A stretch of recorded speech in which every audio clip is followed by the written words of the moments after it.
나 나오냐? 얼굴이 너무 길어요. 이렇게 어때? 근데 약간 좀 아래서 찍히는. 아니 어차피 안 해요. 어차피 이건 포기했어. 이거 내 얼굴을 보고 뭐. 올릴 순 없어요 이거? 안 돼. 됐다. 맞아요. 아니 이걸 왜 찍는 거야? 아, 오늘 진짜 누가 기도할래? 기도하려. 기도하려 거기 안 되는 거잖아.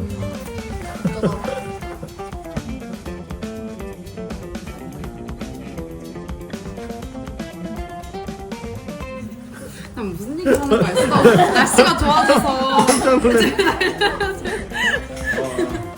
완전히. 그렇지 사실 감사한 거지. 날씨가 이렇게 좋고 안 나가고 나오면 감사한 거지.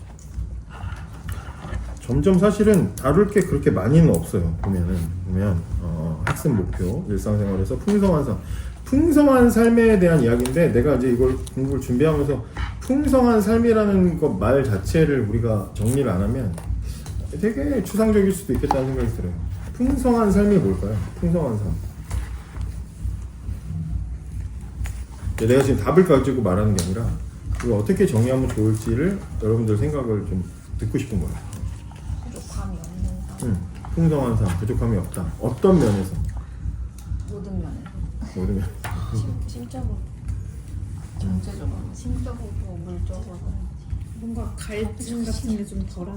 덜한 삶. 자, 여기 이제 학습 목표에 보면 일상생활에서 풍성한 삶을 실제로 누릴 수 있다는 것을 알고 경험한다. 그 풍요로움, 부족함이 없는, 갈증이 해소된 이런 것들을 우리는 일상에서도 공급받을 수 있다. 이런 이제 이야기겠죠. 자, 여기 보면 예수님은 내가 온 것은 양으로 생명을 얻고 더 풍성히 얻게 하려는 것이라. 풍성한 삶은 죄악을 이기고 죄로부터 자유하는 삶이다. 일단 여기에 정의가 이렇게 나와 있죠. 죄악을 이기고 죄로부터의 자유를 하는데 그 자유하는 삶을 예배 시간에만 누리는 게 아니라 종교적인 어떤 상황에서만 누리는 게 아니라 일상에서도 누릴 수 있다는 이야기죠. 거기에서 얻어지는 자유함. 그러니까 우리가 원래는 죄의 종이잖아. 종의 상태인데 해방이 되고 자유를 얻는 그 기쁨을 우리는 곳곳에서 누릴 수 있게 된다는 거죠. 예전에 사역했던 교회에 새벽 운행을 하면 어르신들이 많이 타는데 할머니들 중에 한 분이 되게 똑똑한 분이 있었어요. 그분이 일제시대에 대학을 나온 분이야. 그러니까 되게 똑똑한 앞서가는 여성이었지. 근데 이제 그분이 해방 이야기를 많이 해주셨는데 해방되고 제일 처음 하신 게 뭐예요? 라고 물어봤더니 정식으로 한글을 공부하셨다고 하더라고요. 그 전까지는 이제 일본어를 배웠어야 되는데 국어가 일본어였으니까. 근데 정식으로 한국어를 배우는 게 그분한테는 자유를 누리는 거지 삶에서. 이름을 맨날 무슨 하얗고 이렇게 불렀다가 이제 순자야 이렇게 부를 수 있는 건 삶에서 그 자유가 삶에 누려지는 거야. 그런 식으로 생각하면 돼. 이거는 풍성한 삶을 누린다는 건. 그럼 이해가 쉽죠. 그렇게 되면. 자, 당신은 과거에 지은 죄의 형벌에서 구원받았다. 이건 이제 성경 구절들을 보시면 과거에 지은 죄, 요한복음 3장 18절, 또 에베소서 2장 8절에 보면 다 우리가 구원받았다는 이야기, 심판받지 않고 구원받았다는 이야기를 하고 있어요. 그래서 과거에 지은 죄의 형벌에서 구원받았죠. 또 당신은 현재의 죄의 세력에서도 구원을 받았다. 현재의 세력에서 구원을 받았다. 근데 여기서 말씀 찾아보시면 여기도 역시 유다서 1장 24절 25절 되어 있는데 요거는 여러분들이 한번 체크를 하시고 찾아보시면 나는 쉬운 성경으로 이렇게 찾아서 봤는데 여기 보면 하나님은 강하시니 여러분이 넘어지지 않도록 도와주실 것입니다. 이렇게 되어 있어. 쉬운 성경으로. 그러니까 하나님이 지금도 도와주시는 거지. 넘어지지 않도록. 오늘 우리가 말씀 나눈 거랑 이제 좀 통하는 부분도 좀 있다고 생각을 하는데 또 미래의 죄로부터도 구원을 받을 것이다. 그래서 미래에 대한 거는 여기 이제 말씀을 보면 어떤 게 있냐면 빌립보서 3장 21절 같은 경우에 보면 우리의 낮은 몸을 자기 영광의 몸의 형체와 같이 변하게 하시리라. 우리는 나중에도 죽었다가도 다시 부활할 것이다 라는. 그러니까 우리 예수를 믿는다는 건 과거에 내가 살았던 삶에 또 아담으로부터 왔던 원죄 다 용서받고 지금도 거룩하게 살도록 도움을 받고 앞으로도 그렇게 될 것을 거기까지 믿는 거예요. 과거, 현재, 미래에 대한 모든 것들을 믿는 거죠. 그게 종교적인 자리에서뿐만 아니라 우리 실생활에서도 그걸 누리게 되는 게 그게 우리 신앙생활이다. 이렇게 보시면 될 것 같고요. 그 다음에 이제 다음 장, 만일 하나님께서 당신을 대신하여 죄의 대가를 치르고 당신에게 영생을 주신 것을 믿는다면 죄를 극복하는 능력도 주신 것을 믿어야 한다. 그러니까 일상생활에서 나는 죄인이야 하고 늘 처져 있는 삶을 살면 안 된다는 거야. 죄인, 내가 구원받았다는 걸 믿으면 너는 자유를 얻었다는 것도 알아야 돼 라고 지금 그런 이야기를 하는 거죠. 로마서 6장 1절부터 16절은 여러분들이 체크를 하시고 꼭 읽어보시기 바랍니다. 이걸 토대로 지금 이제 성경 공부처럼 이제 이렇게 보는 부분이에요. 여러분들이 성경 자료나 아니면 지금 성경을 찾아보시면 첫 번째, 당신이 그리스도인이 되었을 때 어떤 일이 일어났는가 해서 6절이 되어 있죠. 6절 한번 보세요. 당신이 그리스도인이 되었을 때 어떤 일이 일어났는가 한번 보세요. 그리스도인이 되었을 때 어떤 일이 일어났는가.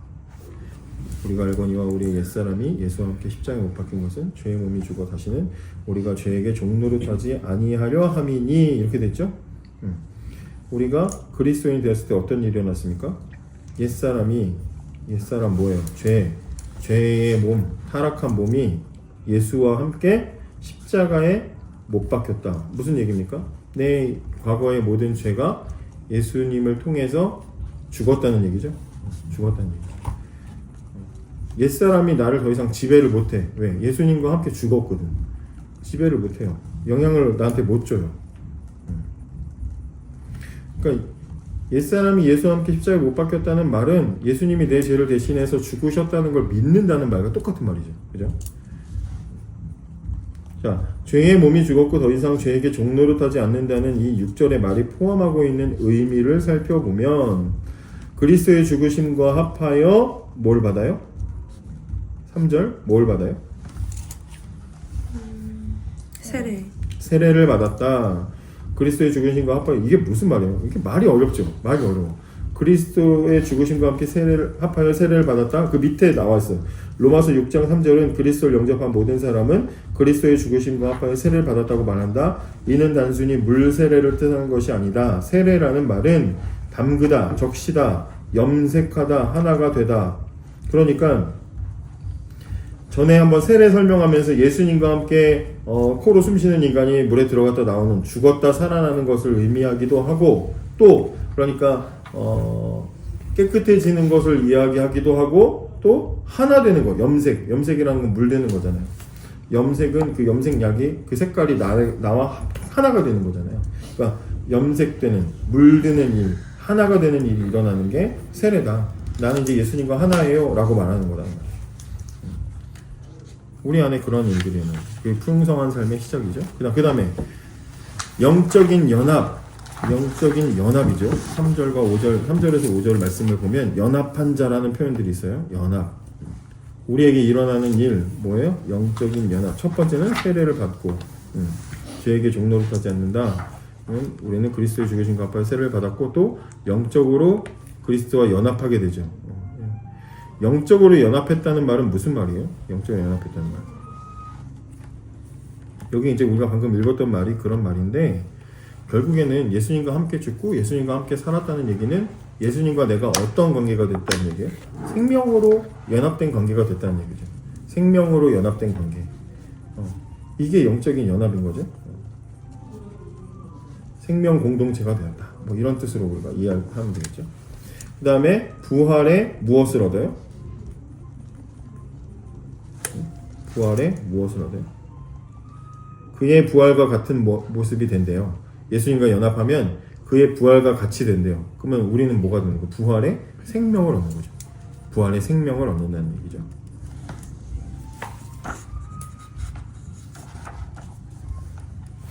그러니까 그리스도께서 죽음을 이기고 부활하신 사실은 그 예수님을 믿고 예수님한테 달라붙었던 모든 사람들에게도 적용이 되는 일이죠. 그러면 이제 우리도 죽음에서 살아났기 때문에 이제는 예수님이 부활을 이기시고 죽음을 이기시고 그 예수님이 어떤 삶을 사셨냐면 그 다음에 뭐를 이기는 삶을 살아요? 죄를 이기는 삶을 사는 것처럼 우리도 죄를 이기는 삶으로 초대를 받은 거죠. 죄를 이기는 삶. 6절에서 7절, 그죠? 6절에서 7절.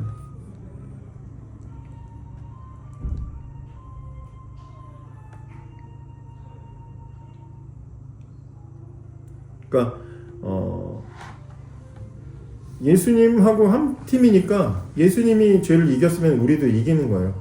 예수님이 죄와 싸웠으면 우리도 싸우는 거고, 예수님이 그렇게 살아갔으면 우리도 그렇게 살아간다는 이야기를 하는 거예요. 뭐 그런 이야기를 하는 거죠. 그다음에 11절에서 당신이 인정해야 할 사실, 중요한 사실은 무엇인가? 11절을 보면 이와 같이 너희도 너희 자신을 죄에 대하여는 죽은 자요 그리스도 예수 안에서 하나님에 대하여는 살아있는 자로 여길지어다. 말이 어려운데 죄에 대하여 죽은 사람, 이게 무슨 말이에요? 죄에 대하여 죽은 사람, 죽었어. 그러면 죽었다는 건 뭘 못해요? 응? 죽었다. 죽은 거는 뭘 못해요? 행동을 못하잖아. 응. 죄에 대해서 죽었대. 이게 무슨 말이에요? 죄 짓는 일에 대해서 그 능력이 사라진 거죠. 예수를 믿는다는 거는 죄의 지배에서 벗어났다는 이야기예요. 그러니까 그 밑에 써 있죠. 당신 자신은 죄에 대하여 죽었다는 이 사실을 묵상해 보라. 당신은 죄와 죄의 지배에 대하여는 죽었다. 즉 죄의 권세는 당신에게 효력을 잃었다. 법적으로 우리가 해방돼서 더 이상 일본이 우리를 지배하지 못하는 것처럼 우리가 예수를 믿는다는 건 죄의 지배력에서부터 벗어났다는 이야기를 하는 거예요. 그럼 더 이상 이제는 죄가 우리를 가지고 야, 너 내 말 안 들어? 너 가서 죄 지어. 너 이렇게 하나님 말씀 어겨. 하는 명령을 따를 필요가 없다는 거지. 근데 우리가 자꾸 이걸 잊고 과거의 옛 습관 때문에 그런 거 있잖아요. 뭐라고 해야 되나? 범죄를 저질러서 이제 형사 처벌을 받은 사람이 출소를 하고도 경찰 보면 괜히 이렇게 위축되고 그러는 것처럼 우리는 자유를 받았는데 이제 더 이상 죄의 지배를 받지 않는데도 죄와 마귀를 보면 지레 겁을 먹고 뭔가 또 막 유혹을 받을 것 같고 거기에 이제 이렇게 막 쭈구리처럼 그렇게 되는 그런 상태를 갈 필요가 없다는 이야기하는 거예요. 그거에서 자유로운 게 풍성한 삶을 얘기하는 거예요. 여기서 말하는 거예요. 왜냐하면 우리는 아담 때부터 지금까지 계속해서 죄한테 짓눌려서 살았어. 이렇게 해도 안 되고 저렇게 해도 안 돼. 머릿속엔 아직도 약간 그런 어떤 뭐 사고방식이라든지 습관들이 남아있어. 근데 예수를 믿어서 이제 자유로운데도 자꾸 거기에 우리가 자꾸 매몰되는 거야. 끌려가는 거야. 그럴 필요가 없다는 얘기야. 거기서 자유로운 게 풍성한 삶이에요. 누리는 삶이에요. 자유를 누리는 삶. 그걸 말하고 싶은 거죠, 이게 지금. 그래서 당신은 죄에 대하여 죽은 것 같지 않은데 여전히 내 안에 죄의 본성이 살아있는데 라는 생각이 들지도 모른다. 그러나 사도 바울이 말한 것처럼 당신의 느낌이 어떠하든지 중요하죠. 당신은 실제로 죄에 대하여 죽었다는 사실을 믿음으로 받아들여야 한다.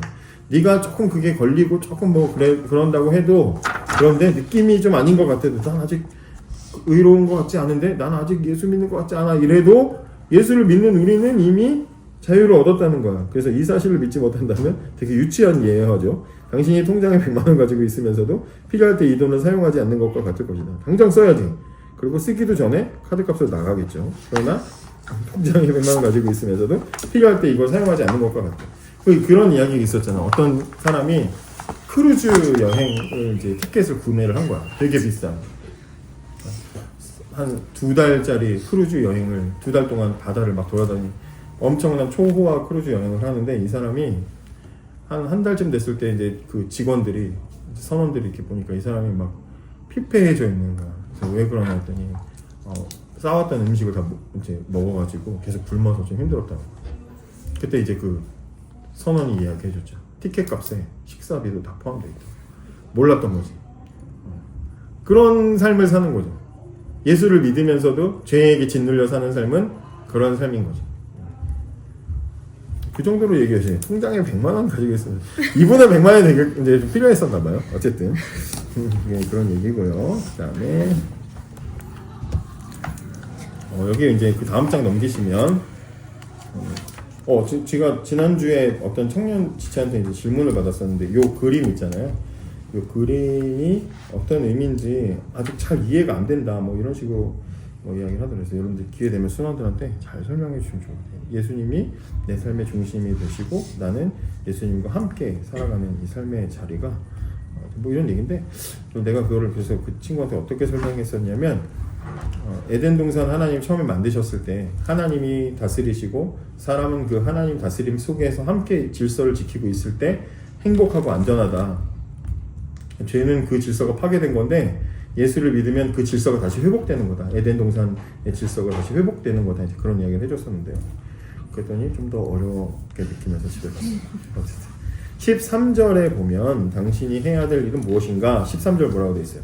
또한 너희 지체를 불의의 무기로 죄에게 내주지 말고 오직 너희 자신을 죽은 자 가운데서 다시 살아난 자 같이 하나님께 드리며 너희 지체를 의의 무기로 하나님께 드려라. 니네 몸을 죄 짓는 데 자꾸 쓰지 말고 그렇게 살지 말고 너희 자신을 죽은 자 가운데서 다시 살아난 자 같이, 그러니까 예수님처럼 너희 자신을 하나님께 온전히 드려서 너희 몸을 거룩한 삶을 살아가는 의의 무기로 하나님께 드려라. 죄 짓고 살지 말고 의를 행하는 도구로 살아라. 이 얘기죠. 어렵지 않는 말씀이죠. 거룩한 삶을 살아라. 16절에 의하면 당신은 죄의 종이거나 의의 종이다. 무엇이 이것을 결정하는가? 16절이 뭐라고 되어 있어요?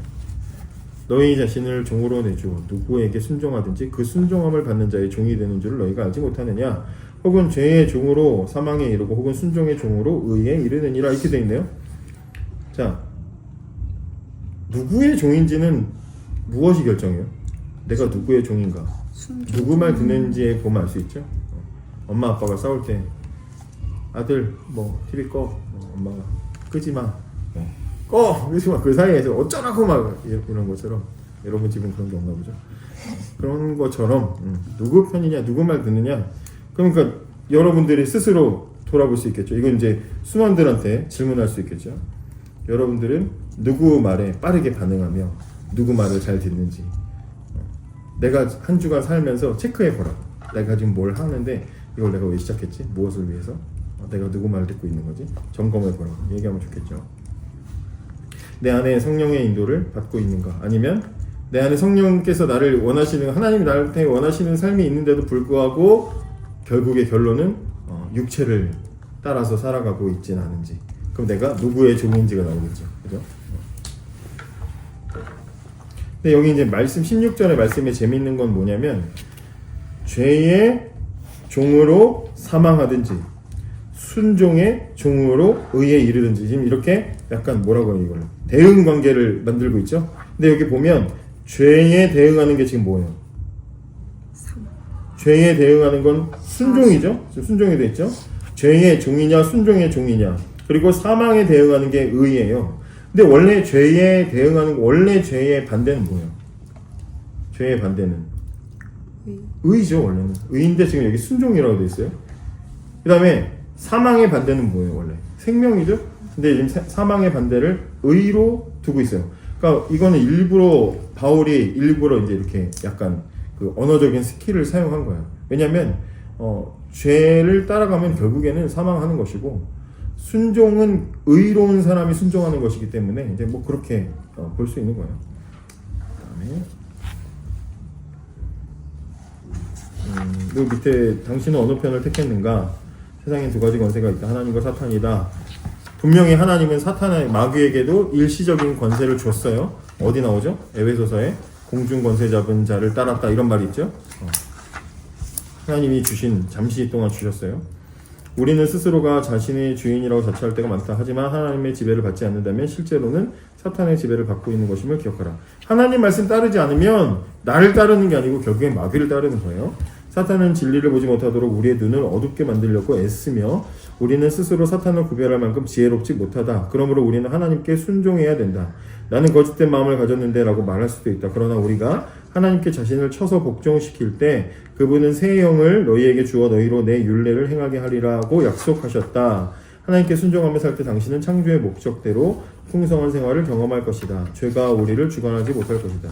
이런 경험들이 여러분들한테 있나요? 하나님 말씀을 내가 따르려고 할 때 잘 되지 않는, 또 그렇게 순종하기 힘든 상황들이 있었는데 하나님이 나를 이끌어 주시는 것들을 경험할 때, 하나님이 내가 잠시 내가 잘못된 판단으로 말씀에 순종하지 않고 악한 선택을 하려고 했는데 하나님이 막 그 일들이 안 되게 하시는 거야. 그래서 내가 하나님 말씀을 따를 수밖에 없도록 하나님 만들어 주시고 또 깨닫게도 해주세요. 내가 잘못될 뻔했구나. 내가 잘못된 선택을 할 뻔했구나. 이렇게 하나님이 이끌어 주시는 경우들이 혹시 여러분들한테 있나요? 그런 것들을 순원들과 나누면 더 좋을 것 같아요. 그죠? 그 다음에 로마서 6장의 말씀 우리에게 풍성한 삶의 원리를 다음과 같이 가르쳐주고 있다. 풍성한 삶. 풍성한 삶은 저는 이렇게 설명하면 좋을 것 같아요. 어린 친구들한테는 만약에 중고등부 아이들에게 말한다면 푹 빠져서 산다. 이 풍성한 삶이라고 생각해요. 푹 빠져서 산다. 그러니까 이 삶과는 하나님께 빠져서 살 것이냐 마귀 세상에게 빠져서 살 것이냐를 묻는 거예요. 그러니까 우리는 머리로는 다 알아. 하나님께 빠져 살아야지. 하나님을 위해서 살아야지. 하지만 잘 안 돼. 그러면 그 핵심 원인은 뭐냐? 우리한테 뭐가 일어나야 하나님께 푹 빠져서 살 수 있는가? 누구에게 정신 팔려서 남들한테 소리 들어본 적 있어요? 야, 너 정신 차려. 야, 걔가 그렇게 좋아. 사랑에 빠지면 푹 빠져서 살죠. 그래. 사랑에 빠지면. 그러니까 결국에 우리가 하나님께 빠져서 사는 풍성한 삶을 누리려면 제일 근본적으로는 뭐가 일어나야 돼요? 하나님을 사랑해야 돼요. 하나님을 사랑하는 마음이 있어야 빠져서 사는 거예요. 사랑하니까 하나님 뜻대로 사는 거지. 사랑하지 않으면 의무적으로 따라가는 건 아까 말했던 모태신앙의 한계밖에는 안 되는 거예요. 모태신앙은 분명히 좋은 거야. 근데 그것만 가지고 살면 한계에 분명히 부딪혀. 분명히 경험이 있을 거예요. 여러분들도 다 모태신앙이니까 경험이 있을 거야. 좋은데 나중에는 한계가 생겨. 좀 더 성장하려고 할 때 안 돼. 거기서 뭐가 필요하냐? 내가 하나님을 사랑하는 사건이 일어나야 돼. 그러려면 뭐를 해야 돼요? 여기 이제 30페이지 위에 당신은 그리스도와 함께 십자가에 못 박힌 것을 알아야 된다. 이거예요. 예수님의 십자가를 깊이 묵상해야 그게 생기는 거야. 제가 지난 금요기도회 때인가 그랬던 것 같아요. 이 찬양을 이제 김 목사님이 선곡을 하셔서 주 예수보다 더 귀한 것은 없는데 이게 저한테 나를 계속 때리는 말씀이었어요. 방송실에서 자막을 넘기는데 세상 즐거움 다 버리고 세상 자랑 다 버렸네. 너 정말 그래? 너 정말 그 정도로 하나님 사랑해? 라고 내가 이 자막을 넘기는데 나 막 실수할 뻔했잖아요. 계속 이 생각하느라고. 우리는 마찬가지. 노래는 부를 수 있지만 우리에게 이 질문을 한다면 세상 자랑 다 버릴 정도로 하나님께 빠지려면 사랑하지 않고서는 불가능한 일이라는 거죠. 우리 안에 그러니까 뭐가 회복돼야 돼? 하나님을 향한 사랑이 회복돼야 돼. 그러니까 이게 맞아? 이게 옳은가 틀린가를 묻는 질문이 아니고 그렇게 살 수 있는가를 묻는 거예요. 그러려면 십자가를 깊이 알아야 됩니다. 십자가를 깊이 알려면 첫 번째 단계가 뭐예요? 십자가를 깊이 알려면 십자가를 깊이 깨닫고 그 안에 담겨있는 하나님의 마음을 깊이 알려면 뭐가 먼저 있어야 돼요? 내 안에. 우리 안에 어떤 생각부터 먼저 가요? 내가 죄인이다. 내가 저 십자가가 필요할 만큼의 사람인지를 발견하는 일이 있어요. 오늘 야곱한테 일어났던 일 같은 것이 이런. 나는 진짜 야곱을 보면서 나는 이제 목사로 살다 보니까 목사로서의 모습으로 보이려고 하는 마음들이 있겠죠. 근데 어느 순간에 그게 아닌 나의 어떤 내 본 모습 같은 것들이 그렇다고 진짜 막 그런 사람 아니지만 그런 것들이 내 이런 모습을 보셨구나. 그러면 거기에 대해서 굉장히 좀 민망해지고 그런 게 생기는 거잖아요. 근데 만약에 정말 나 인간 박신웅의 실체가 그냥 다 만방에 다 들어왔다고 생각해봐. 이게 막 트루먼 쇼처럼 날 찍어가지고 날 다 알게 됐어. 그럼 난 어디에서도 나는 설 자리가 없어지는 거죠. 완전히 해체되는 순간이 생기는 거예요. 일단 야곱을 볼 때 이제 그런 말씀에 좀 묵상이 있었는데 담임 목사님이 지난 금요일인가 설교하시다가 보니까 그런 이야기를 하더라고요. 말씀이 내 마음을 때리는 경험들이 여러분들한테 있습니까? 라고 이렇게 물어보는데 그런 생각이 들더라고요. 그런 나를 하나님이 찾아와 주셨다는 건 내가 하나님을 사랑하지 않을 수 없는 사건이 생기는 거죠. 그게 바로 십자가. 거기까지 갈 수 있어야 되는 거죠. 그런 경험들이 있었으면 좋겠고요. 그 다음 이제 풍성한 삶의 체험. 요한복음 15장은 포도나무, 나는 포도나무에 너희는 가지니 그 말씀이에요. 포도나무와 가지 그 말씀인데 여기 보면 그리스도 안에 거하는 생활 이제 그런 이야기 하면서 풍성한 삶을 누리기 원한다면 그리스도 안에 거해야 된다. 자, 넘겨보시면 예수님은 자기 자신을 무엇에 비유해요? 앞에 그림이 그려져 있네요. 포도나무에. 그리스도인은 뭐에? 가지죠. 그러면 이 말씀에 따르면 당신과 그리스도는 어떤 관계입니까? 예수님 떠나면 살 수 없어. 아까 처음에 뭐라 그랬죠? 아까 처음에 그 앞에 부분에서 28페이지에서 영적인 연합이 일어났다 그랬죠? 그러니까 무슨 관계예요? 생명 공동체가 된 거죠. 줄기가 죽으면 가지도 죽고, 그죠? 그러니까 생명으로 연결된 그런 연합이 일어난 거예요. 떨어질 수 없는 관계고 떨어져서도 안 되는 관계가 되는 거죠. 그 다음에 가지가 포도나무에 붙어 있으면 열매를 많이 맺는 것처럼 우리도 예수님 안에 거해야 된다. 그리스도 안에 거한다는 것은 그리스도께 의식적으로 의존하는 생활이다. 이는 우리 생활 가운데 그리스도의 권세, 지혜, 자원, 능력을 활용하여 우리가 그리스도의 뜻대로 사는 것을 뜻한다.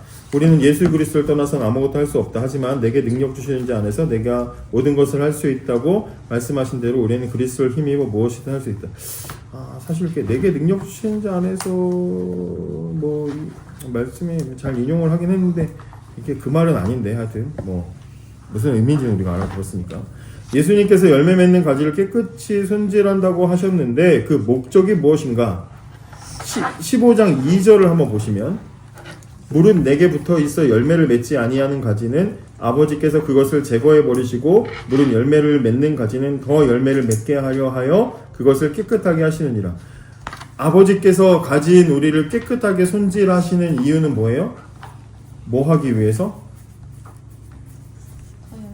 더 열매를 많이 맺게 하시려고 우리를 깨끗하게 하시고 심지어 열매 맺지 못하는 쓸데없는 가지들은 다 잘라버리셔서 영양분이 우리에게 더 잘 공급되도록 실제로 가지치기를 하잖아요. 그죠? 가지치기를 하는 것처럼 그렇게 하신다고 말하고 있어요. 여기서 우리가 알 수 있는 건 뭐예요? 열매는 내가 맺는 게 아닌 거야. 가지지만 나한테 열매가 달리지만 그 열매는 내가 맺는 게 아니야. 아버지가 다른 쓸데없는 가지들은 다 잘라내시고 나를 막 고이 아끼고 닦아주고 그렇게 해서 열리는 거야. 그죠? 그 다음에 가지는 포도나무에 붙어 있을 때 열매를 맺는다. 그 말이죠. 가지는 스스로 열매 맺기 위해 염려하지 않는다. 그렇죠? 그러니까 내가 왜 나 삶에 열매가 없지? 필요가 없어. 그건 중요한 게 아니야. 예수님께 붙어 있으면 열매는 생기는 거야. 결과물은 얻어지는 거야. 가지가 열매를 맺지 못하는 유일한 이유는 가지 안에 수액의 흐름을 막는 걸림돌이 있기 때문이다. 막힌 거지. 마찬가지로 우리에게도 예수님의 생명이 흐르는 것을 막는 걸림돌인데 죄다.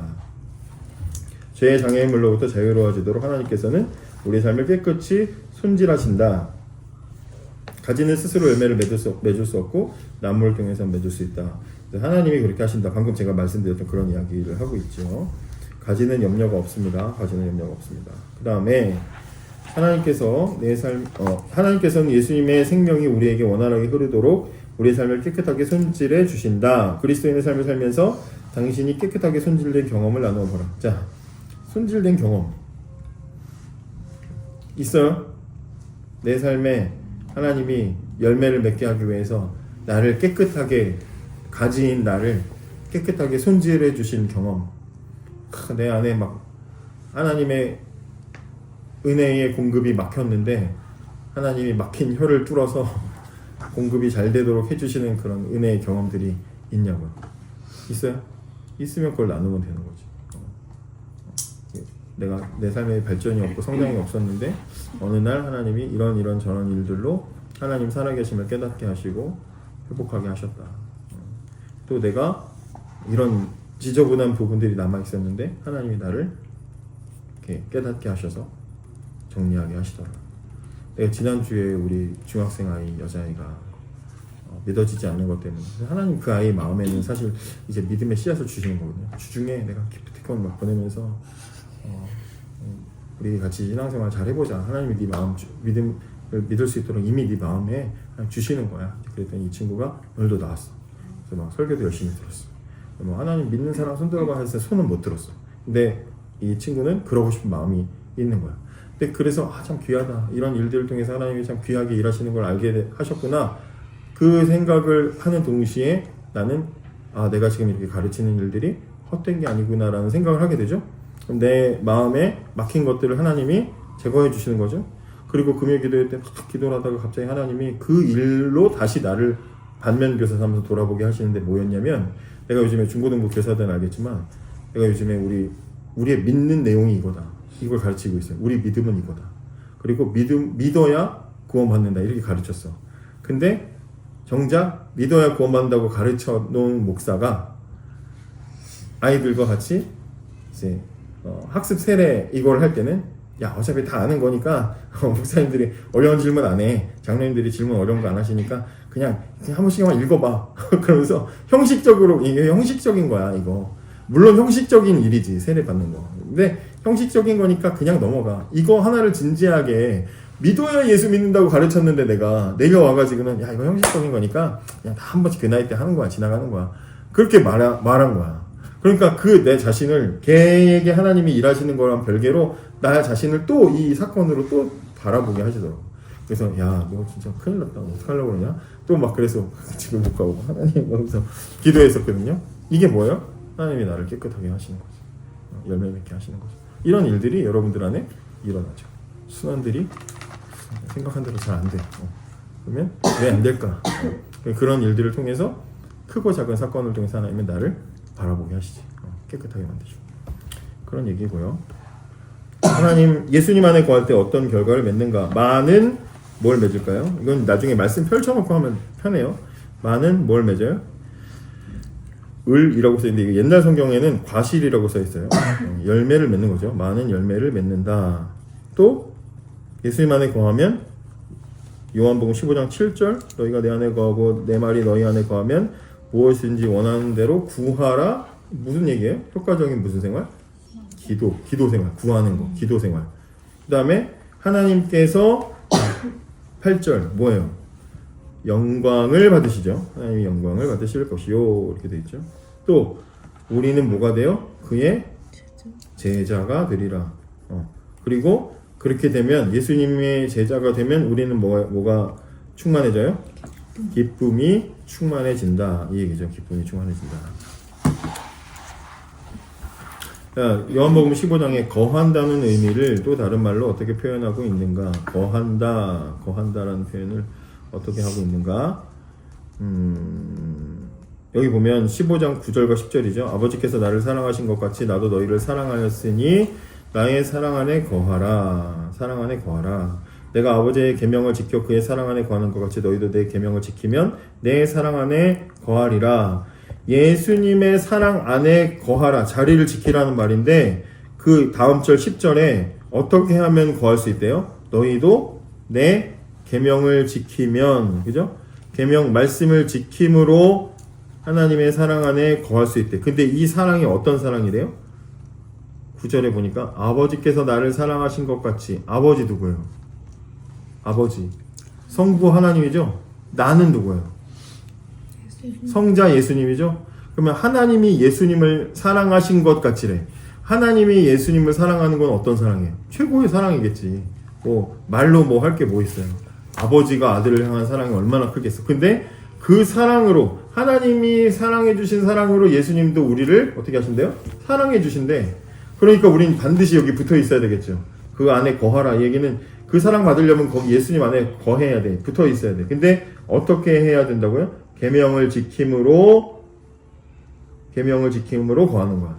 근데 그 계명을 지킨다라는 말이 첫째, 둘째, 셋째 오늘 지켰냐 안 지켰냐 그걸 따진다는 말이 아니고, 여기 보면 10절에 뭐라 그래요? 예수님이 내가 아버지의 계명을 지켜 그 사랑에 거하는 것처럼. 그러니까 예수님이 내가 이렇게 살았던 것처럼 너희도 날 닮아서 날 따라오고 나처럼 살려고 애쓰고 하면 그 사랑 안에 거하게 되는 거야. 그러면 아버지가 날 사랑한 것처럼 나도 그 사랑으로 너희를 사랑할 거야 라고 말씀을 해주시는 거예요. 근데 이제 우리가 착각하는 게 뭐냐면 마지막 이제 이야기인데 착각하는 게 뭐냐면 계명 안에 거하라 그러면 우리는 벌써 약간 부대껴. 또 뭐 규칙 뭐 이런 거 싫단 말이야. 규칙 되게 싫어요. 우리는 규칙이 없어야 자유라고 생각해. 그죠? 근데 규칙이 없는 상태에 가장 규칙이 없고 자유로운 게 누군지 알아요? 길고양이. 걔네는 규칙이 없어. 근데 걔네들의 결말이 어때요? 뭐 로드킬 당하고 그러잖아. 그죠? 그러니까 규칙이 없는 건 우리 인간에게 있어서 행복한 게 아닌 거야.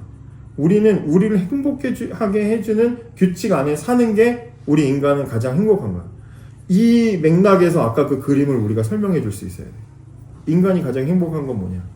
인간이 하나님처럼 되려고 했을 때 모든 질서가 깨지고 인생이 힘들어졌어. 근데 인생이 가장 행복했던 순간은 언제냐? 바로 하나님이 만드신 질서 안에서 그 규칙 안에서 살아갈 때 인간은 가장 하나님께 확실한 사랑을 받을 수 있고 가장 기쁘고 안전하고 행복하게 살아갈 수 있어. 그게 11절에 말하는 기쁨인 거죠.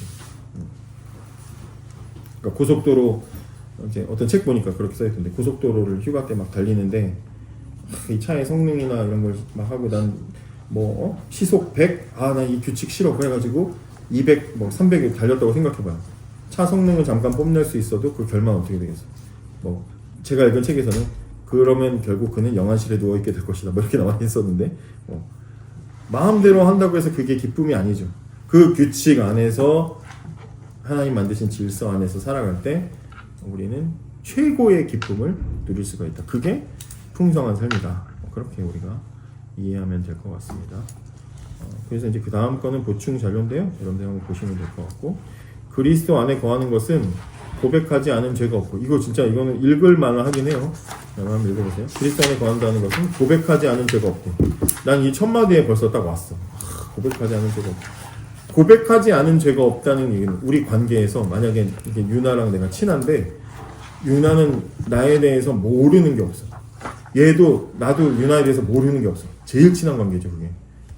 고백하지 않은 죄가 없고 우리가 보통 이거는 하나 숨기고 그게 아니라 고백하는 관계가 최고의 친밀한 관계라는 거죠. 관심사가 같대. 최고로 친하니까 이제는 방향도 같아져. 모든 게 다 같아져. 그 얘기를 하는 거죠. 뭐 그런 얘기입니다. 보시면 될 것 같아요. 주님께서 생활의 모든 영역을 다스리시고 그리고 그리스도 안에 거하는 자는 그분께 모든 짐을 맡기고 의존하는 거죠. 우리 인생의 제일 최고는 하나님께 완전히 맡기는 삶이야. 그게 최고죠. 그래서 우리가 신앙생활 처음 시작할 때 하나님은 항상 우리를 어디로 데리고 가요? 광야로 데리고 간다고 지난번에 말씀드렸죠. 주님께서 모든 지혜와 생명, 주님으로부터 지혜와 생명과 힘을 공급하다. 그렇게 받아가면서 살아가는 게 풍성한 삶입니다.